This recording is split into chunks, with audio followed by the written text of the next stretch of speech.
Hey, I'm Darth Microtransaction, and like the name, I have spent a pretty good amount of money in this game so far, probably a few $1,000s if I had to guess. Now, what today's video is going to be about is I have learned a significant amount about this game from spending the money, and specifically what I have learned is going to be what constitutes a good pack offer, what constitutes a bad pack offer, the things that I regret purchasing, and the things I wish I had purchased more. So if any of that sounds interesting to you or is information you would like to acquire, stay tuned because I'm going to try to go through all of these, and then at the very end of the video, I'm going to tell you my biggest regret so far. So the game offers you packs in a variety of ways. One is which is wildcard packs. Wildcard packs are going to happen every time you level. So if you go from level 1 to 2, they're going to send you a wildcard pack. 2 to 3, send you a wildcard pack, right? And the wildcard packs will increase in price as you spend. So if you spend $5 on the first one, the next one's going to be like 10, 15, 20, etc. And then to eventually get to the point where they're like $50 or $100 almost every time, sometimes 30. But the wildcard packs tend to be your best offers in the beginning of the game. Now there's two types of offers in the beginning of the game. They're efficient. One is going to be like an icebreaker deal. So typically in the beginning, they're going to give you like an icebreaker, and it's going to be like $5 for like 10 shards or something crazy. A lot of people get these. If you do get one of those, that can be one of the best purchases. But keep in mind, this is like a one-time deal. You're not going to get another good offer like that ever. The only good offers you're going to get are wild card if it rose into like ancient shards or something. In the very beginning of the account, you're really looking for ancient shards because for people like me, there's diminishing returns pulling ancient shards. Like if you go to my index and look, it's almost like 99% completed except for a couple epics that are like void and some legendaries, right? I don't really need too many characters. But in the beginning of the game, you will have almost no characters at all. So every ancient shard is extremely efficient because you're pulling a new character that you can commit resources into. In the beginning, you're going to have Kel, and he's pretty good for all-around character, but it's very nice at the start to have a few options that are decent. So if you're looking to spend money, look for either a wild card offer that's as close to $1 US per ancient shard as possible. That's kind of the baseline price, okay? It's hard to find those, but that's kind of the baseline price to give you an idea. And then use whatever resources you have with the characters you pull, okay? So the wild card packs are pretty good. Also, every now and then you're going to get a pack like what I'm going to show you here, which is at the level 10, the level 20, etc. And some of these can be pretty good. They can give you more value for your money. Some of them can be garbage, okay?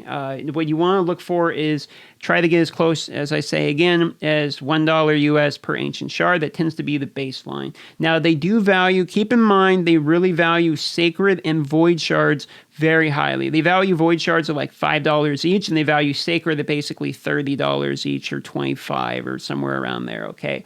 And now I would not personally purchase sacred shards. Sacred shards will guarantee you an epic, but for $30 each, you could get a few epics worth just from ancient shards alone, in my personal opinion. Now, there's an argument to be made that 6% chance for legendary, etc. So if you're a big gambler and you have plenty of money, go for it. But personally, I am not going to recommend sacred shards to newer or beginning players, especially because that same money can go to ancient shards, which will give you a combined better chance at a legendary anyway. So sacred shards tend not to be the best thing unless you're really going for summoning events. And if you're looking to optimize your money, putting money into something to try to complete event is typically not cost efficient, okay? Now, another something they do is these chicken packs. Now, somebody in my clan made a good point. What you're paying for here is essentially to skip a grind. And if you're going to skip a grind, why even play the game? Because the game's a grind. So I think that's a pretty good point. But the other point I want to make here is if you're going to put money into your account, I highly recommend every dollar you put into your account directly goes to adding an addition to your account, something you did not have or did not have the capability of acquiring without that money. Meaning new characters, okay, or maybe some like really high tier gear if they do crazy deals. Now let's talk about gear packs. The gear packs I've purchased were the $10 gear packs. They don't have any right now for me to show you as an example, but I purchased the $10 5-star legendary lifesteal packs when they were out. If they do $10 5-star legendary gear with 350 gems and 350 energy like they've offered before, I do think those packs are fine as long as the sets are good. Otherwise, I do not recommend purchasing gear sets. Gear can be acquired decently through other ways in the game, like Clan Boss. It can be acquired through just farming it, through the dungeons. You don't need to spend money on these because these aren't putting something into the game that cannot be acquired else, another way. Like ancient shards would get you new characters. Now, there's an argument to be made saying that, hey, well, you can get characters because you can get shards for free, etc. Yes, true, but it's long periods of waiting. Whereas gear, it's just RNG. You just got to grind and hit the right ones. Getting shards alone is free to play without purchasing them can actually take a good deal of time. But if you look at the gear you get for $10, I got speed boots, all this garbage. It gives you a pretty good boost early on.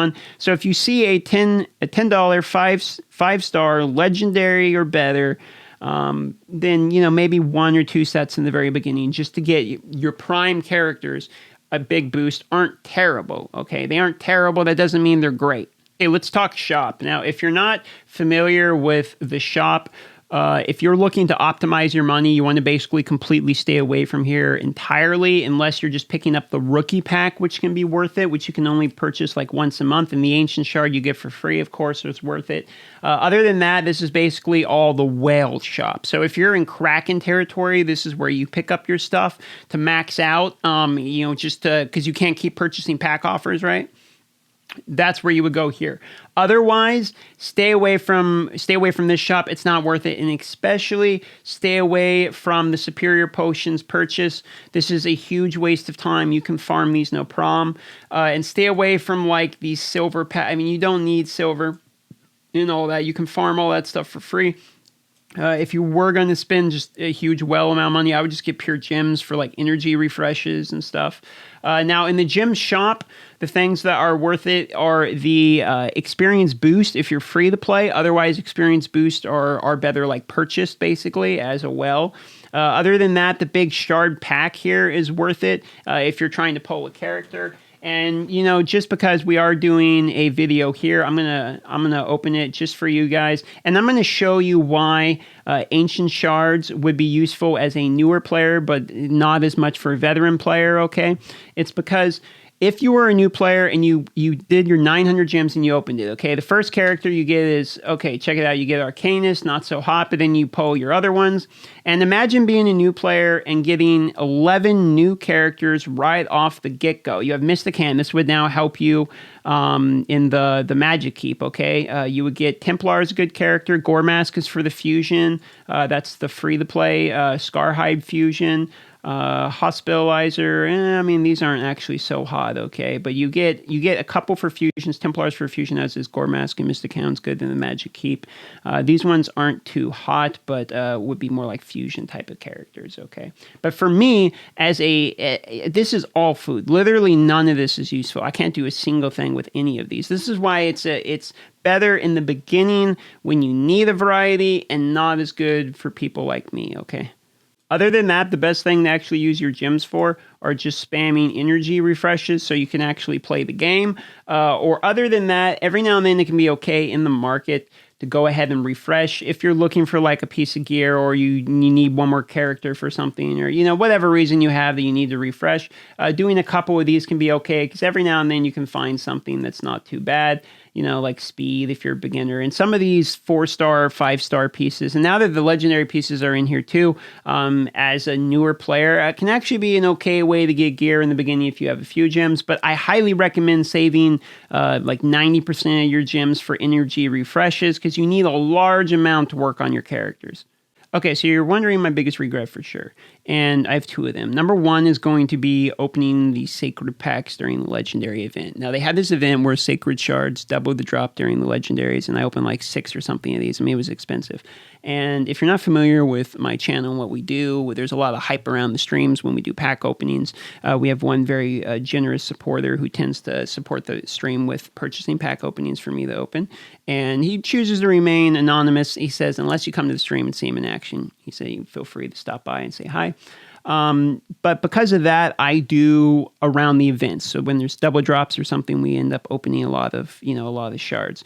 But the problem is that the double drop events are almost never worth it, because when you're opening something like a sacred or a void shard or whatever the event is for, okay, typically you're opening those shards just to try to get like a new character. You're not opening it with the thought of, I need a legendary now. You're typically not opening the shards to pull the legendary. If you get one, it is nice, but having purchased those shards, you're not purchasing them for the chance at a legendary. So during these events, when it's double drop legendaries, you kind of coerce yourself a little bit more than you normally would into purchasing more shards in hopes of, oh, it's double drops, maybe I'll get legendaries, okay? So my biggest regret is falling prey to the events, I would say.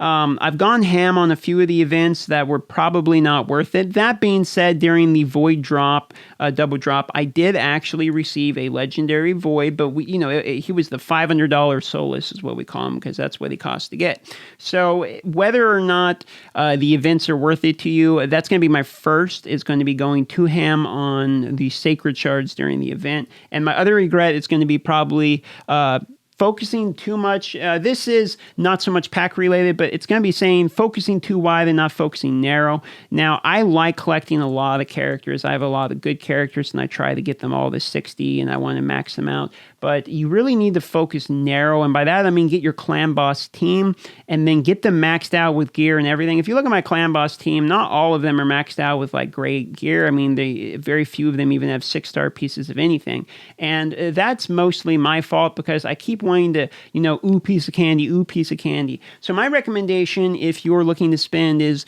pull yourself a few ancient shards, especially if you're new. And then when you get that character, just commit to them. Just go all the way with that character, get a decent one, go all the way with them, and use them where they're worth, and then, relax a little bit, and then, get that character done, and then maybe pull another character. I think that would be my overall advice. For me, as a, whale/kraken, towards the newer player looking to spend, okay? I hope any of this was helpful. There's a lot to talk about when it comes to spending money. I didn't want to make a very long video on this, and I didn't really want to go in depth in the psychology and everything of it. But if you have any questions or questions about packs or anything, feel free to put in the comments. I'll answer as many as I can. I love you guys. Thanks for watching my videos. You support me just by watching these, so I appreciate that. And I hope you guys all have a great day, okay?